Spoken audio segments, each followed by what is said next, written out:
नमस्कार मंडळी, खानदेशी कुकिंग चॅनलवर आपलं सर्वांचं मनापासून स्वागत आहे। आज आपण मस्त अशी उन्हाळा स्पेशल दाणेदार घट्ट लस्सी कशी बनवायची त्याची रेसिपी पाहणार आहोत। चला तर मग अजिबात वेळ न घालवता आपण रेसिपीला सुरुवात करूया।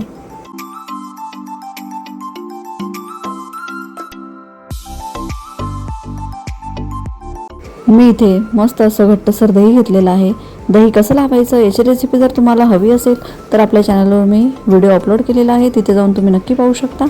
आता मी या दह्यावरची सर्व मलाई काढून घेणार आहे।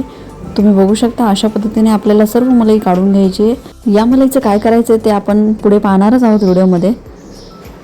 आता मी सर्व मलाई काढून घेते।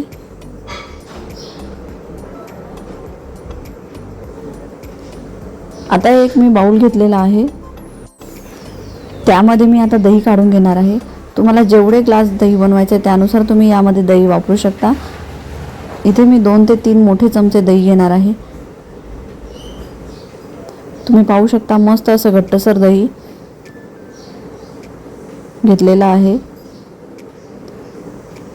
आता यामध्ये मी थोडे बर्फाचे तुकडे टाकून घेणार आहे। जर तुम्हाला नको असेल तर नाही टाकले तरी चालेल।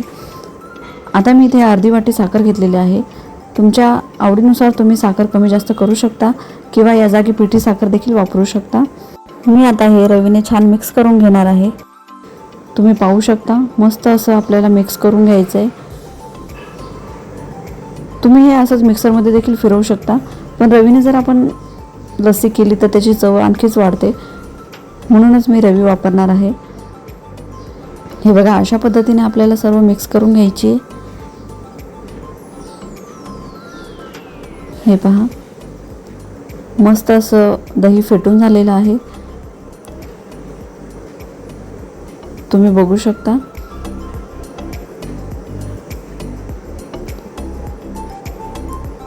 जास्त घट्टही नाही आणि जास्त पातळही नाही, अशाच पद्धतीने आपल्याला ठेवायचं आहे लस्सीचं बॅटर। तुम्ही बघू शकता। आता आपण सर्व करायला घेऊया।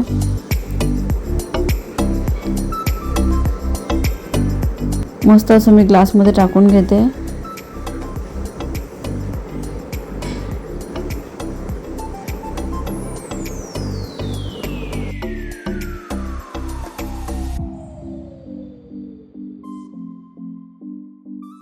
आता यावर आपल्याला जी आपण मलाई काढून ठेवलेली होती ती यावर टाकून घ्यायची। हे बघा अशा पद्धतीने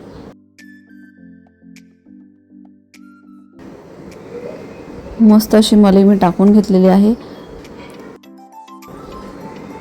यावर आपल्याला आता काजू बदामाचे काप टाकून घ्यायचे। तुम्ही पाहू शकता मस्त अशी घट्टसर दाणेदार लस्सी तयार झालेली आहे।